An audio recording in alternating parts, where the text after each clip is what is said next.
Working, cool.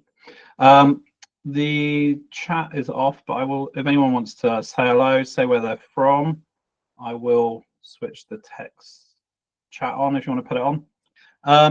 And I will present. I'm gonna go through some questions today.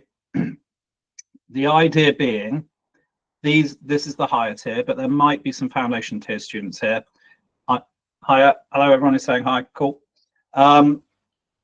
This is a series of 12 revision lessons. If anyone wants to join, you can join as many as you want. This one's free. Obviously, as you all know, I had one person who paid £1 to join, so thank you, which is fine. I don't mind. It's not about the money. So I kind of changed it at the end that it was kind of crossover questions. What I mean by crossover is the questions that come up on the end of the foundation tier and beginning of the higher tier. But these sessions generally will be aimed at people going for like a 5 to 7 on the higher tier. It won't be aimed at someone who's like doing really well, hoping for a grade 8, grade 9, because that's just a bit too specific. These will be a bit more general. And I teach a lot of students, and what I'm finding at the moment is they're struggling with some of the earlier stuff because they've spent so long doing all the higher tier tricky topics that they're getting some of the easy marks wrong. And that's just not what you want. You don't want to be getting easy marks wrong. So I would suggest in the run up to the exam next week that you kind of go back over some of the stuff you think you know, because you might be surprised how many marks you might drop there. So there's about 6 or 7 general topics I'm going to go over. I did just do this before I kind of this is meant to be 45 minutes. We kind of ran out of topics. So I'll just end it if we run out of topics. But some of the things I'm going to do here, I will go into more depth for the higher level.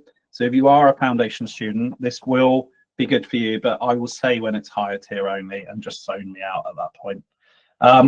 So bear with if you're like, this is easy. I guarantee we'll probably hit something that you need to know. And I kind of picked a few topics as well, which I got a few different methods for doing. So hopefully you might enjoy some of those methods. But topics that should be like come up all the time and should be easy marks. We're not going to be unsure what they want us to do. So something like this is things we should always get correct. Oh, my pen stopped working. It's working again. So when we times indices together, and this will come up in a minute because one of the other topics we're doing is standard form, we need to add the powers together. So 2 add 5 is 7. It's because it's 2 x's times by 5 x's. Well, that's 7 x's getting times together. Don't do the divide here. We are dividing them, but the powers get subtracted. So don't divide 8 by 4. We subtract 4 from 8, and we get that. These, we times the powers together because it's x cubed times by itself 5 times. So we end up multiplying 15 x's together. Anything to the power of 0. Now, what I like to teach my students, they sometimes struggle with this. If you do it with a number you feel comfortable with, like 5 squared, everyone should hopefully feel confident what that is. If we go up a power, it gets 5 times bigger, so it becomes 125. So if we go down a power, it gets 5 times smaller. So 5 to the power of 1 is 5. If we get 5 times smaller again, 5 divided by 5 is 1. You always get a 1. Whatever number you pick to do this with, it's always 1 at that point. As we get 5 times smaller again, we go to power of -1, which is 1 divided by 5. It's a fifth. That's a reciprocal of 5. If we keep going, 5 to the power of -2, you might start to notice the symmetry, the 25 there and the 1 over 25 there. So 5 to the power of -3 would be 1 over 125. Okay, but yeah, anything here, this is the power of 0, so it's 1. And then we're going to combine some of these rules. Again, bear with me if you feel confident on these. So we times the powers, so y squared becomes y to the power of 6. Common mistakes I see here is people just put x, they forget that there's a hidden 1 here. So 1 times 3 is 3. Now this next question, most people get it wrong because they get used to timesing the powers by 2, or that should be a 4, shouldn't it? I will definitely make some maths mistakes, so let me know if you spot any. People will either put 5 here, which is wrong. People put 10 here because they times it by 2. What we need to do is we need to square that 5. So the power, we are squaring the whole way along, but here you actually do have to square the 5. It's guaranteed good mark to pick up if you're used to making that mistake. So 25 times x to the power 4 times y to the power of 6. These hopefully should be easy. We times the numbers together. 4 times 3 is 12. X to the power of 1, there's a hidden 1 there. So we add the powers together, we get 3. And likewise, there's a hidden 1. So we get 3. Okay. So using what we did a bit earlier there, 6 to the power of 0 will also be 1. Anything to the power of 0 will be 1. This means the reciprocal of 8. It doesn't mean a negative number. It means 1 over 8. We use the reciprocal quite a lot in maths. We use it for dividing fractions. You flip that fraction over and multiply. You're using the reciprocal there. That's the power of -1. 3 to the power of -2. Well, it's the reciprocal of 3, which is a third squared, which is a 9th. Again, if we'd have done our pattern here with 3, we would have come down like this and eventually got 1/9. Well, that should be -2. Okay, so these are some things for specifically for the higher. So if you've joined here and you're doing foundation, don't worry about this. This is fractional powers. I was taught recently, I don't know if any of your teachers have mentioned this, flower power, which is this concept that this is the ground and below the ground is the root. So the 3 is the root. So what we do here is we cube root 8 because it's a 3. If it was a 2, we would square root it. So we cube root 8 to get 2. And now the flower is the power. So then we square the 2. It's a bit stupid, but stupid things in maths tend to be memorable, and that's what we're after. We don't want to forget things. So 8 to the power of 2/3 is 4. Cube root it and then square it. With the one underneath, because there's a negative power, it's the reciprocal of 9. So if you flip that 9 over, make it 1 over 9, we've straight away got rid of the negative. Flower power again. So the 2 is below the ground, so it's the root. If we square root 1, it stays 1. If we square root 9, it becomes 3. And then we're left with the flower, which is the power. It's so stupid saying it. So you cube the numbers. Cube 1, it stays 1. Cube 3, it is 9. Okay. And then there's some more here. I threw a few more in. If it's with fractions, well, we square root both numbers because the root is the 2. So we get 6 on the bottom and 5 on the top. And then we cube them. The cube of 5 is 125. I think the cube of 6 is 216. If I'm wrong, I'm wrong. And then same here, we just deal with the negative power. Hopefully, I'll just give you a second to think about it. We can get rid of the negative by flipping this over.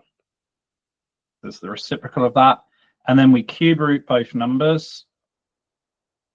We get that. And then we still got the flower power. So we square them. These are nice topics to get used to. They're tricky, they're confusing. Once you get used to them, they're quite easy marks.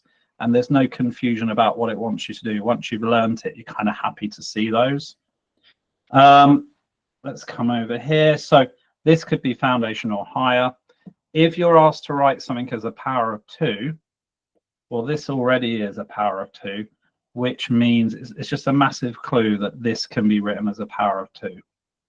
So 16 is 2 to the power of something. It is 2 to the power of 4.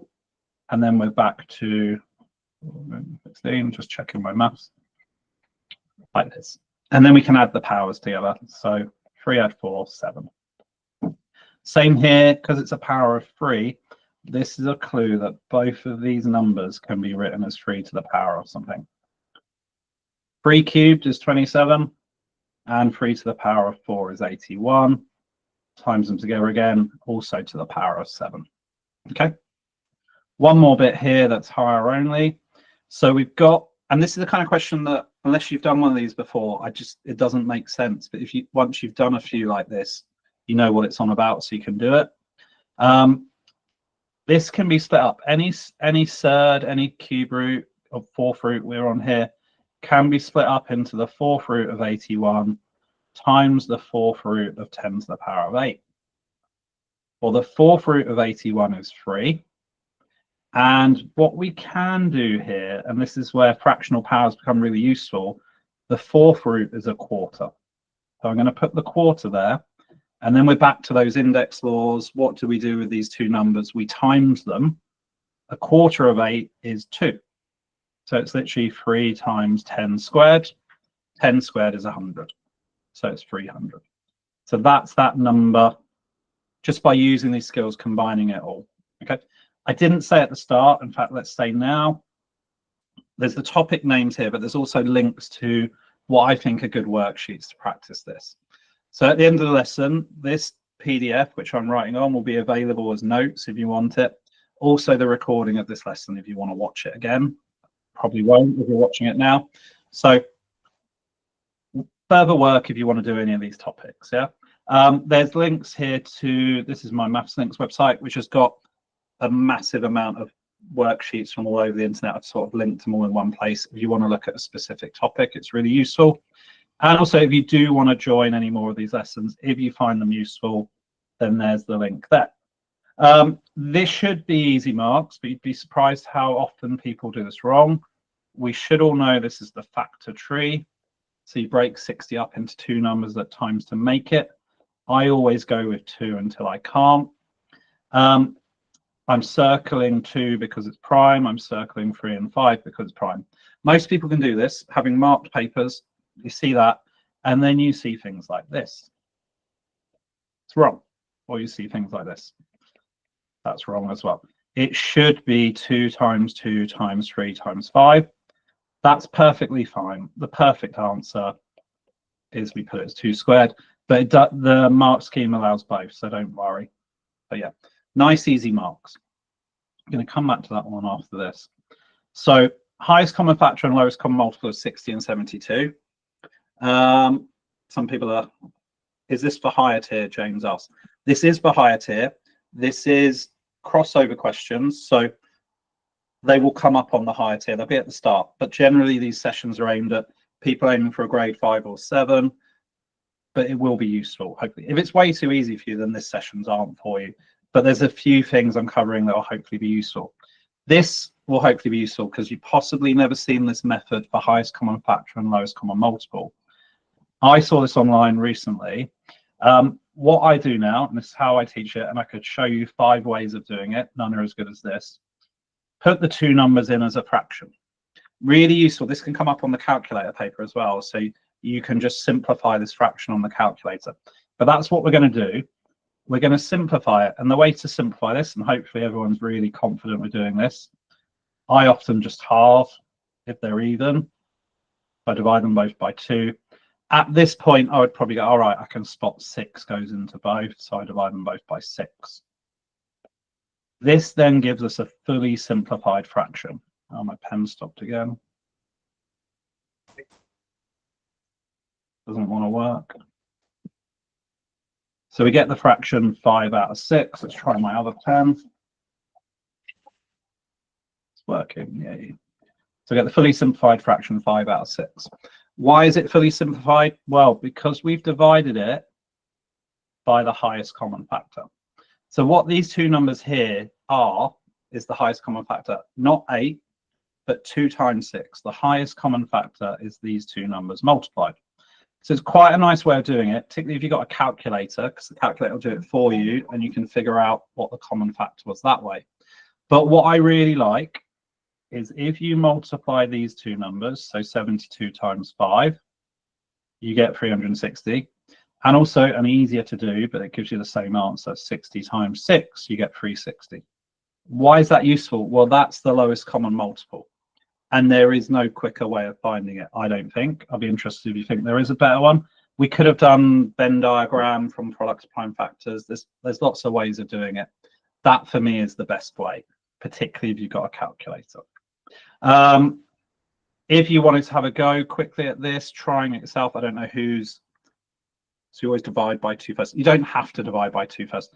If you can spot that, you can divide by 12 if you want to divide by 3 or 4.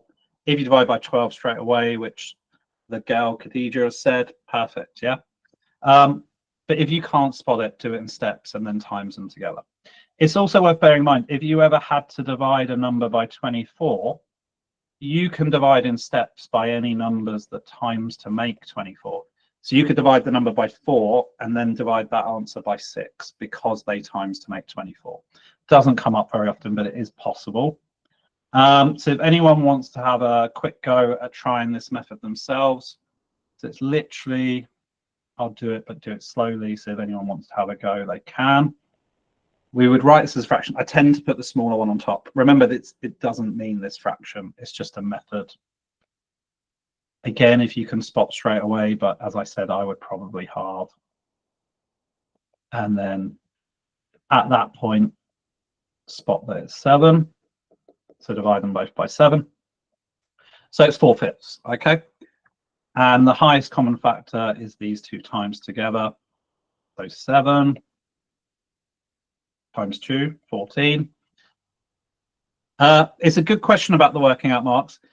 I would say if you did it this way and did it wrong. So if you did it wrong, this method, what you'd be at issue with is someone wondering what you're doing.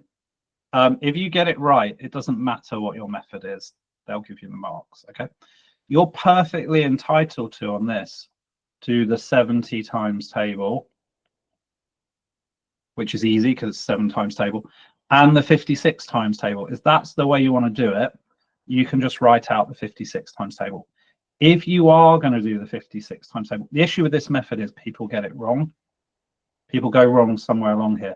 I would suggest splitting 56 up into 50 and 6 and then adding them together. That is the best way of generating a tricky numbers times table. And obviously, if you've got a calculator, you could just do this on a calculator if you wanted to. Just keep adding on the numbers. If you don't like any of these methods, you're entitled to just list them out. Okay. I skipped over this. So if it's in index form, so this is foundation, but it's probably a bit more higher really than foundation. It has come up on the foundation paper a few times. If we're after the highest common factor, we can obviously figure out what these numbers are and do the method we just did. Or we can look at both lists of numbers and say, right, well, what's common to both? Sorry about the blurriness of that. Well, 3 squared goes into both. It goes into 3 to the power of 4 and it goes into 3 squared. And 7 goes into A because it goes in 7 there, and it goes into B because it goes into 7 squared. That makes sense. So the highest common factor is those two times together because they both go into both numbers. So 9 times 7, 63. What's left over is the lowest common multiple. So these times together would give you the lowest common multiple, which I'm not going to figure out. It might, if it wanted you to do it, just want you to leave it in that form. So that is the lowest common multiple. Okay. If you're doing this method, say we had something like this, I'll just make it nice and simple. But I do just want to mention it.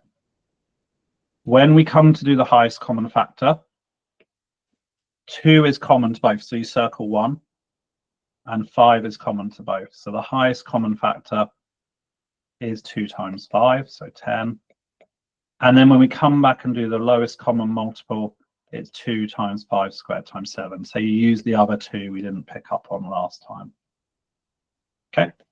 I think the worksheet I've linked to at the top has some practice in them doing them like this. If it's something you're not entirely familiar with, it's quite a nice thing to be aware of. Let's keep going. So polygons, really foundation, but guaranteed loads of my higher students struggle with this. I don't know what it is about polygons. They just don't like it. We're taught the rule where you take away 2 from the number of sides and times by 180 to get the total interior angles. But what I found, if you're struggling with this, if you're not struggling with it, don't worry. We should know these 2, yeah? We can't go into an exam not knowing that angles in a triangle add up to 180, and so with a quadrilateral. It just goes up 180 each time. So if you're struggling to do this topic, just learn how to add on 180. It's kind of like adding on 200. So you get 740, but you take away 20. So 920, if we add on 200, take away 20. So it just goes up like this, okay? Why do we need to know this? Well, we could have a question like this where we've got a regular octagon and a regular hexagon stuck together, and we're asked to figure out what that missing angle is. These three angles are around a point, so these three angles should add up to 360. Yeah. It's not a circle. People tell me all the time there's a circle there. It looks like a circle when we draw on the angles, but there's not. So I think we can all agree if we know the green angle and the blue angle, we can figure out the red angle. Well, the green angle can be found. It's an octagon. It's regular. So all 8 angles add up to 1080. Again, if you're really confident with this topic, I'll move on quickly. So just bear with me. One angle, we're using the unitary method here, which is you divide by however many you've got. You can do a large portion of the exam. If you're good at this unitary method and direct proportion, almost all the exam is this. And we divide by 8 to get 135. I'm not going to go into the division method. I'm assuming we can all do bus stop or however you divide. If not, that's something to make sure you can do ahead of next week. If you're doing the normal GCSE, which is non-calculator next week. I know ACR do it slightly different as well. The hexagon, they add up to 720. So it's 6 angles, which equals 720. So one angle is 120 because we divide by 6. Meaning the 2 we know, these 2 add up to 255. So 360, take away the 2 we know, X must be 105. Okay, those kind of questions come up all the time.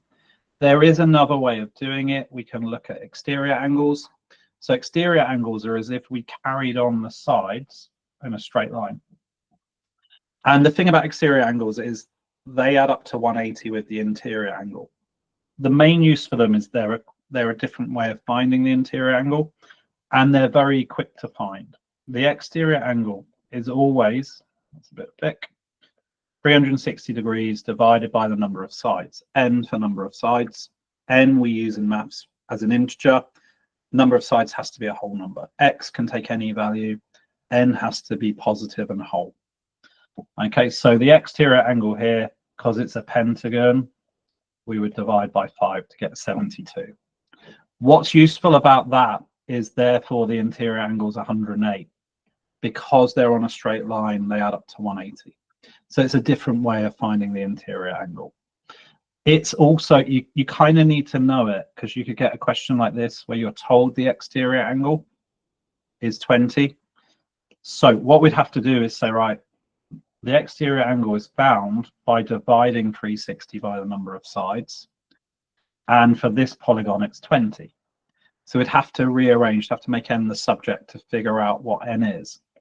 Now, this is a really useful thing to know without knowing about rearranging, that you can just swap these two over. The 20 and the n, you can swap over. It's useful in trigonometry as well. Saves you doing any kind of mathematical work. You just know you can swap them. So the number of sides will be 360 divided by 20 or 36 divided by 2. So this polygon must have 18 sides if its exterior angle is 20. And there's kind of not really a way of getting there without knowing the rule for exterior angle. So if you're taking notes, I don't know if anyone is, the exterior angle of any regular polygon is 360 divided by n, with n being the number of sides. Okay. So yeah, on a question like that, if you don't know that rule, you're probably going to struggle. Okay. So drawing straight lines, even my higher tier students, people hate graphing, yeah? Just raise a hand. There's a hand up. If you want to ask a question. Is every polygon 360 divided by n? Cool. I like that open queue. I don't know how to do that. You're in a queue now, James. I mean, if you've got a hand up, just type something in the chat unless you can't. But yeah, if anyone can answer. James said, is this for IGCSE too? If you're doing IGCSE, you're doing 2 exams, all with a calculator. So anything I'm doing non-calculator based, you can just use, it's the same, but you always get a calculator, yeah? So yeah, and there's no topics in this that aren't on the IGCSE exam, apart from quadratic sequences, which hopefully we'll get to. If we get to that and you're doing the IGCSE, it's not on the IGCSE exam. My way of doing a straight line graph like this, and hopefully you're all really good at it, it's not my experience of students, rather than a table of values, I'm just going to generate two coordinates, okay? One of them where x is 1, one of them where x is 2. And I'm just going to substitute this into our rule for figuring out what y is. That will give us this y value and this y value. Y is equal to 2 times x, so y is equal to 2 times 1 for the red bracket, because I said x is 1, take away 1. 2 times 1 is 2, take away 1 is 1. So that's going to give me one coordinate. I'm going to do the same for the second bracket. So there x is 2, 2 times 2 is 4, take away 1 is 3. So that goes in there. So that's how I like to do it. And I'll show you on the next graph another way of doing it.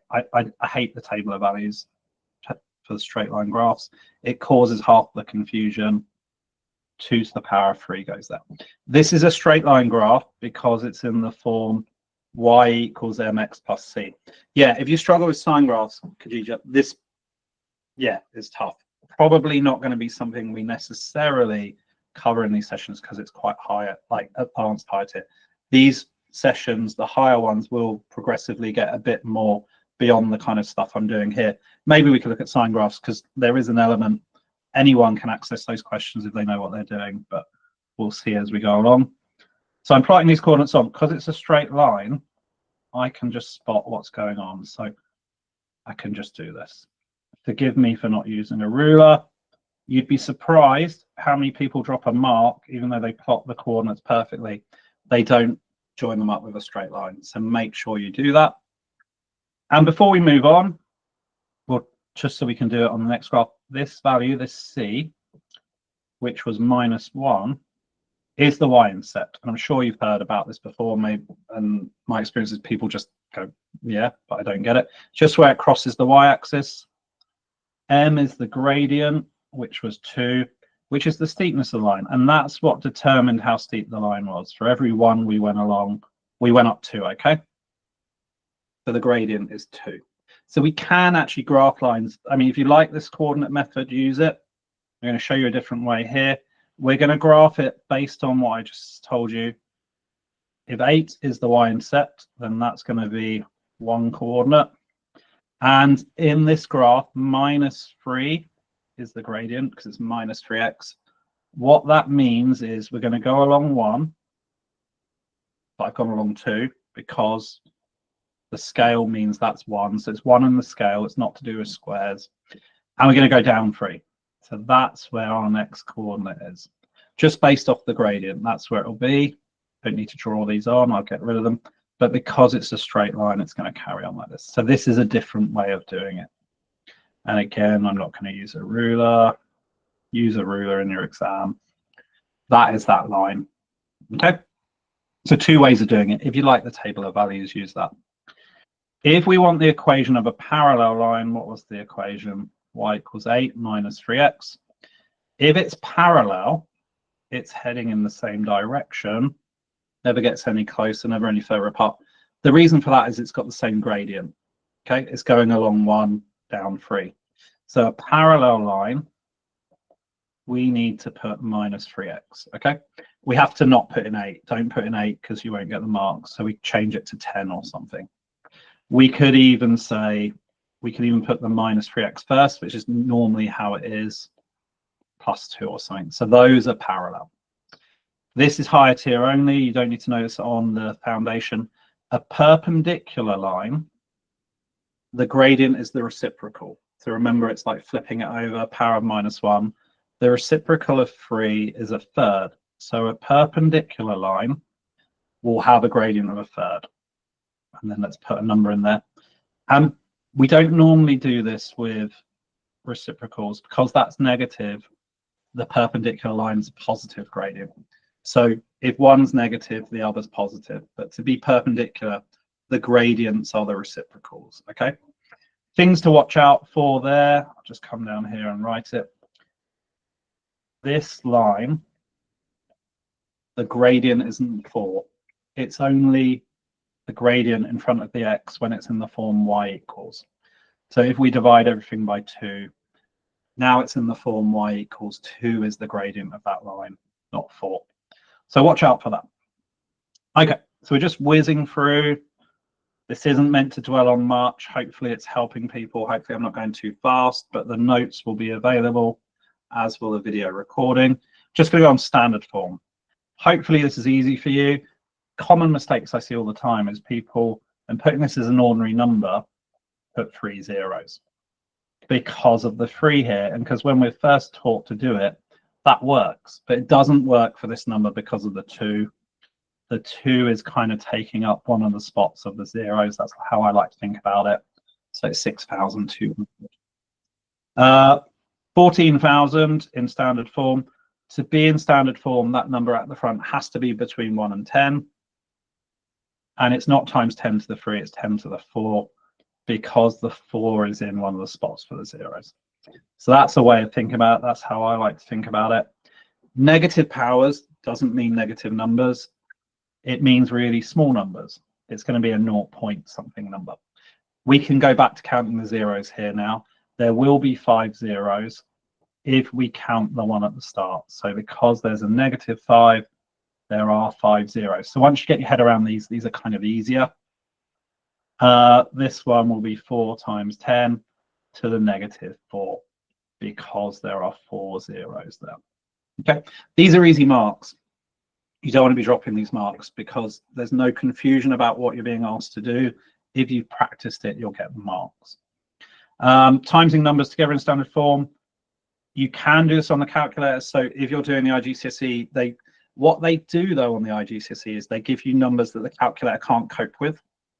So they give you a calculator and then don't let you use it at times. So you do need to know how to do this without a calculator. 3 times 5 is 15, so we just times those together, and then we times these together. So yeah, I've seen it on the IGCSE where they put such big powers in that the calculator gives you an error. So we add the powers together, which is why we learn about index laws. It's 10 to the power of 10. Watch out for this if this comes up, although it doesn't count on the next question because it's not a proper GCSE question. This generally means it's slipped out of standard form if you do it. So we have to make the 15 10 times smaller, so it becomes 1.5. And to balance that out, the 10 to the power of 10 becomes 10 to the power of 11. It gets 10 times bigger, which takes it up another power. So that's it in standard form. If we're dividing, well, you just divide. We're going to divide the 7 by the 2. Half of 7 is 3.5. And then we do 10 to the power of 8 divided by 10 to the power of 4. We subtract the powers. We don't divide 8 by 4. And it's that. Like I said a minute ago, it says give your answer in standard form. That is standard form. It's fine. Okay. So more questions on standard form. There are, if you go to the GCSE question by topic, the link at the top, I've got some specific from higher paper standard form questions. If you want to have a try on those, see what comes up. We've got an arithmetic sequence here, which means linear, which means it's going up the same amount each time. This comes up all the time. It's nice, easy marks. This sequence is going up by 3 each time, like the 3 times table. This is a mathematical way of writing the 3 times table. It means 3 times whichever number in the sequence you want. So for the 3 times table, if I wanted to know what 10 threes are, I do 3 times 10 and 30. Okay, that's all that means. But this sequence isn't the 3 times table, is it? Because the 3 times table is slightly different. So there's a couple of ways of generating this sort of number that goes on the end. One is you write the numbers above and think, what do you do to get 2? What do you do to get 5? Or you take away 1. The other way of doing this, I quite like this, is you imagine a hidden number at the start. What number would have come before 2? Well, it's 3 less than 2, it's -1. So sometimes that's the nicer way of getting it. You can check if you've done this right. You can nearly always check with algebra if you've done it right by saying, right, what's the second term? Well, we know what the second term is, it's 5, but we treat it as if we don't. So we do 3 times 2, because for the second term, n is 2, take away 1, and we get 5. And then we know we've done it right. This is my GCSE, I might check another number just to be 100% correct that I'm doing it right. but that's how you can check if you're right. But also we're going to use that now, because if we were asked for the 20th term of the sequence, of course we can just carry the sequence on, but nobody wants to do that. It's going up in 5, so 5n. What's the hidden number at the start? Well, it would be 1, so +1. What's the 20th term? Again, I'd check to see if my rule works to start with. But for the 20th term, we do 5 times 20, because that's what n is. It's 20 on the 20th term. So 100 plus 1, 101. Other uses for the rule is checking if numbers are in the sequence. So is 91 in the sequence? No one really wants to carry the sequence on. So if we come up with the rule, it's going up in 3s. It's +1 again, because that would be the number at the start. And now what we do is we form an equation. We say, can it equal 91? Because that's what we're being asked. The session right before the exam. Okay, James, bye. What will the session right before the exam be about? I don't know, actually, if I'm honest. But more, I say, the higher tier will be more higher tier. Just things I think that might come up, but specifically not non-calculator. It will be non-calculator. So if you are a GCSE, it will focus on all the things that are being the exam, but specifically non-calculator things like surds and stuff like that. Yeah, I haven't actually planned it yet. I was sort of seeing how these go. What I think will be really useful is looking ahead the sessions further ahead, like once we know what's come up on paper 1, or they'll have to balance out different exam boards, that we get all these predicted resources. Teachers look at what came up in the first paper and say, well, that hasn't come up, that's likely to come up. So it is really worth looking at predicted papers after paper 1. Anything before paper 1 is just someone having a guess. So you might as well, if you haven't done all the proper exam papers, have a go at those apart rather than predicted papers. But it's up to you. It's all good. To solve this then, I take away 1. And I figure out that, yes, this number is in the sequence. It's the 30th term. Okay. If you get a decimal there, then it's not in the sequence. So, for instance, 90 can't be in the sequence if 91 is, because the sequence is going up in 3s. And if I take away 1, I get 89. And when I divide by 3, I get 29.6 recurring. N needs to be an integer. There is no 29.6 recurring term in the sequence. So that is a way of showing whether it's in the sequence. You figure out what term it is. N needs to be a whole number. Couple of other things here. Fibonacci sequence. You're not expected to know how to find a rule for it. You're just expected to know how to carry it on. Any sequence, if you're in doubt, start looking at the differences between them. They'll be the same if it's linear. With a Fibonacci sequence, what's happening is the previous 2 numbers are being added together. So we would add on 9 to 15 here, and then we would add on 15 to 24. So that's how a Fibonacci sequence grows. It's a really interesting thing, Fibonacci. It appears in nature, but for the maths exam, we just need to know that's going on. Geometric sequence, we times by the same number each time. So if it tells you it's geometric, it will often only give you 2 of the numbers, and this can incorporate surds and algebra and all kinds of things. Whatever you times by the first time is what you'll continue to times by. So in a geometric sequence, you're just timesing by 4 each time. Now, this is higher tier only. So this is a quadratic sequence. It doesn't come up on the IGCSE, but if you're doing it, you might be interested just to see it. When we look at the differences here, we might notice that they're getting bigger, and they're actually getting 4 bigger each time. So there's a few ways of coming up with the rule for the quadratic sequence. My way of doing it is 3 little formulas. This number is 2a. The 7 is equal to 3a plus b. And the 4 is equal to a plus b plus c. If you've never seen this method, I would highly recommend it. I remember teaching a group of kids who all did it, and I was like, oh, I hate it, but they all got all the questions right. And I was like, all right, you better teach me it because you're all getting these correct. What's A, what's B, what's C? A is the coefficient of n squared. B is the coefficient of n, and C is the number on the end. So if you're doing foundation, don't worry about this. Bear with me while I go through it. So we solve these three little equations. If 2a equals 4, a equals 2, so we're going to put a 2 there.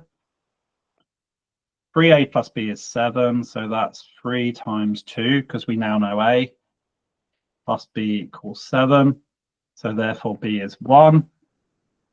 So plus 1n, or just plus n. And then a plus b plus c equals 4. We're solving the top left one up here. Well, we know a is 2. We know b is 1. So c must be 1 as well to get the 4. So that is the rule for that sequence. Again, you could check whether this works by substituting something like 2 and see if you get 11. So you can always check if your rule's correct, even with a quadratic sequence, by doing that. Cool. There we are then. Actually, that was all I had planned, and actually are pretty much on spot on with time. Does someone, you want me to repeat that, what that method, Aaliyah? You've asked the question. I'm happy to do another one. Yeah. Okay. Well, let me leave it there for a second. Get it jotted down, and I'll do another one for you. If anyone else wants to stay, they're welcome to. Has anyone got any questions or anything? We are going to finish, so if you want to go, please go. If you want the notes, so how have you got here? It was like through that PDF. There's a Google Drive folder. I'll put these notes are already in there. In fact, I'll save it now, and they're in there. And I will add at some point a video link to this. Okay. So really happy to do that with you, Leo. Let's do another one. So you've not seen this method before, then. Let me find one. I am just literally, I don't know if you guys have been on my Maths Links website. It's got all these topics. I am gonna, it's right at the bottom, isn't it?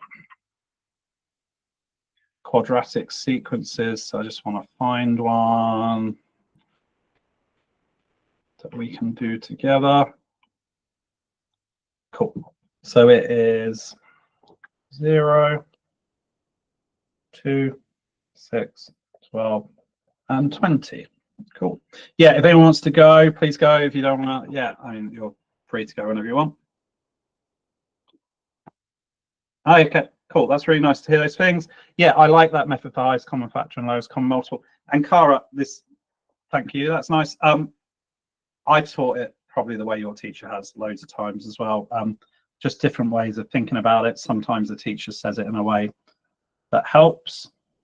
So yeah, to do this method again, and actually, if you go on my website, I put together a series of these quadratic sequences questions as well. I just grabbed this from my handwritten solutions are all done like this, so I can put that in the link in the chat if you want. Have I done this right? Yeah. So this number, so you have to learn these three little equations. That's 2a. That one's quite memorable. This one's quite memorable because it's a plus b plus c. What people struggle with is remembering this one, which is your 3a plus b. So that's the one that people struggle with. And yeah, we just solve these little equations. So a equals 2, which means this is now 3 times 2, 6, plus b equals 2. So in solving that, we get b as -4.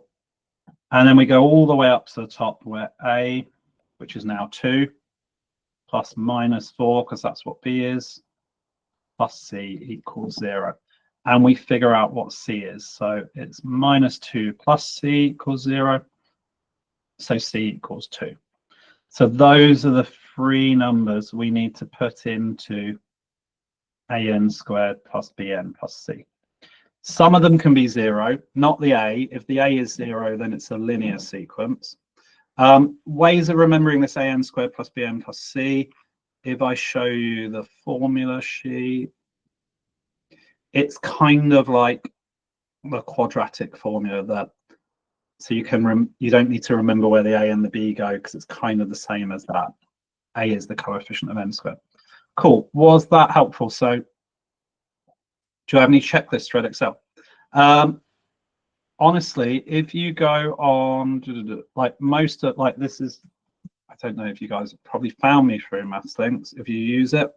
This page has got all like predicted papers and checklists and stuff like that on it. Okay, cool. All right, thank you guys. I hope that's helpful. If you want to join any of my other sessions, please do. And I will see you later. Okay, bye-bye.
Allahu Akbar.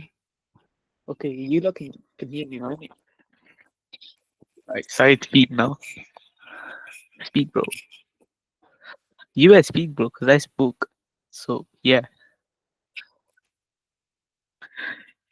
Get out, bro. Wait. That Ryan guy just left. He's gay, bro.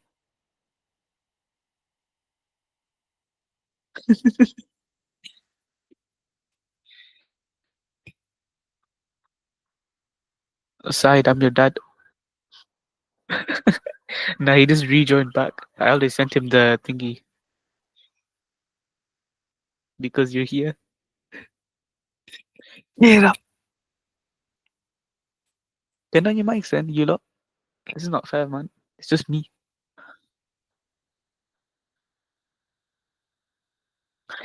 This guy. I want to beat the head out of you, Saeed.